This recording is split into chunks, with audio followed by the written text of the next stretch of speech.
ভিক্ষা করতে এসে রাত বেশি হওয়ায় বাড়িওয়ালার কাছে রাতে থাকার জন্য আশ্রয় চান মধ্যবয়সী এক নারী। ভিক্ষুক ভেবে নিজ ঘরে রাতে থাকার ব্যবস্থার পাশাপাশি খাবারের ব্যবস্থাও করেছিলেন বাড়িওয়ালি। তবে বিশ্বাস করে যেই বাড়িওয়ালি থাকার জায়গা দিয়েছিলেন, গভীর রাতে তার রুমে ঢুকেই তার গলা থেকে চেইন ও কান থেকে স্বর্ণের দুল ছিনিয়ে নিয়ে পালানোর চেষ্টা করে কথিত সেই ভিক্ষুক। এতে বাড়িওয়ালির ঘুম ভেঙে গেলে তিনি ভিক্ষুকরূপী ওই নারীকে বাধা প্রদান করেন।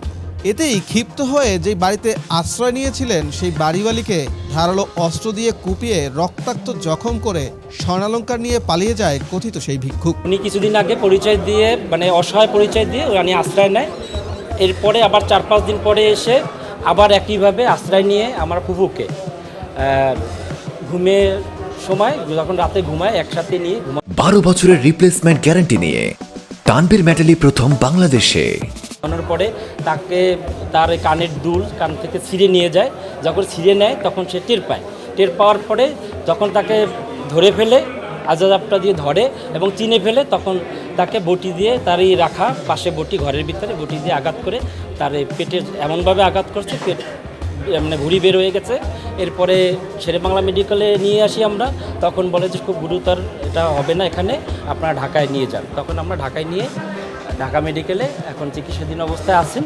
ওই বাসায় একা থাকার অবস্থায় ওই ভিক্ষুক আগে পরেও আসছিল, আইসা ওই সুযোগটা নিছে। নেওয়ার পরে ওই দিন মাগরিবের পরে ওই ভিক্ষুক ওই বুবুর বাসায় আশ্রয় নেওয়ার পরে তারা খাওয়া দাওয়া একসাথে করে ঘুমাইছে। ঘুমের পরে ফুপুর কানের বালা ফিক্সড করা ছিল, সেইটা তারপর নিছে। নেওয়ার পরে ফুপু আলাপ করার পরে ফুপু যখন তার হাত ধরছে তখন ওই ফুপুর বটি হয়তো বা ধারে এনে রাখছিল, ওটা দিয়ে ফুপুরে কোপ দিছে। কোপ দেওয়ার পরে তার ভুঁড়ি বের হয়ে গেছিলো। তখন পাশের বাসার মানুষে আলাপ পেয়ে আমাদের যখন বলছে, তখন আমরা আসছি রাত্র 1টার দিকে। আসার পরে শেরেবাংলা মেডিকেলে নিয়ে আসছি।